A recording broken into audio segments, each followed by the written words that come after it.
Hey, salut! Juste une petite vidéo pour démontrer rapidement le stage storage. La question était comment on fait avec un bassin qui est un genre de dôme creusé là, avec un point cloud. Pour le point cloud, il faut effectivement, comme une réponse a été faite là, dans la discussion, là, il faut que ça soit fait dans Recap puis ensuite envoyé dans CAD. Mais disons que ça donne une surface qui ressemble à ça. Fait que j'ai créé quelque chose rapidement avec des polylignes. On a un bassin comme ça. Puis, ce qui est important, c'est de faire apparaître les courbes de niveau selon les incréments qu'on veut dans notre rapport. Donc, si on veut des incréments au 100 mm, on met des courbes de niveau au 100 mm, etc. La commande, c'est stage, storage, qu'on le voit ici en bas. Là, ça manque plein d'informations. Là, on peut écrire n'importe quoi si on veut juste avoir notre bassin rapidement. Il y a deux méthodes de calcul.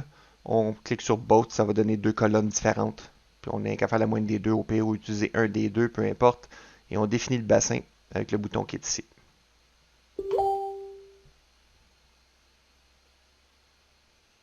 Oups, la fenêtre apparaît à côté. Le nom du bassin. Donc, on a le choix ici des contours de surface. C'est pour ça que je les ai fait apparaître. Ou ça aurait pu être avec les polylignes initiales avec lesquelles j'ai créé la surface, mais dans le cas d'un point cloud, il n'y aura pas de polyligne, donc juste faire apparaître les contours de surface. On choisit, ça va nous donner ça. On fait Create Report, ça va nous demander de sauver. Je vais envoyer ça sur mon bureau, juste un instant. Enregistrer. Et voilà, ça crée un fichier texte avec les incréments. Fait qu'on a l'élévation ici qui est la plus basse, 5,25. Le contour qui est en mètres carrés. La profondeur n'est pas encore là, mais ensuite, on voit que la profondeur de chacun est de 25 mm. Fait qu'on voit les incréments. Puis ensuite, il y a les deux méthodes de calcul. Puis c'est tout. Donc, des fois, ça peut être pratique parce que le contour peut être demandé par les gens qui vont faire le calcul avec Swim. Ils vont plutôt rentrer les élévations puis les contours. Donc, ça pourrait être pratique. Vous lancez ça dans Excel, puis ça finit là. Si jamais, par contre, le but est d'avoir juste une élévation ponctuelle, comme dans un stationnement, on veut savoir combien de volume on va retenir à une certaine élévation, comme 150 mm au-dessus du puisard, exemple. On a juste à se créer une surface d'eau. Fait qu'on fait un rectangle. On met la polyligne à, disons, je sais que c'est à 3 mètres ici, fait que je vais mettre 2,2 mètres. Voyons, élévation, 2,2.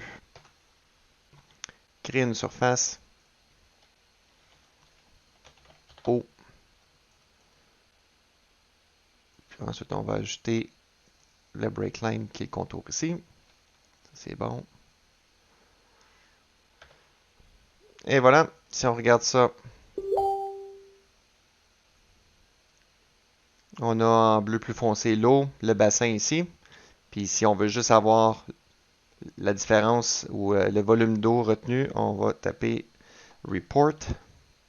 Donc c'est Report Surface Volume. Enter. On crée une nouvelle comparaison. Ah, je l'avais déjà ici. Faites un petit test avant. On peut le loader. On va déliter ça, on repart à zéro. Donc on en crée une nouvelle. La base, c'est notre fond. La comparaison, c'est l'eau. Ce qui nous intéresse dans ce cas-ci, c'est le fill.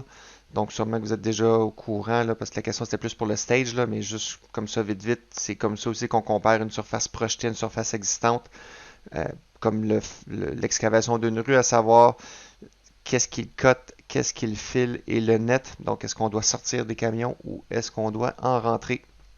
Fait que c'était ça pour le stage storage puis les comparaisons de volume rapide. Merci.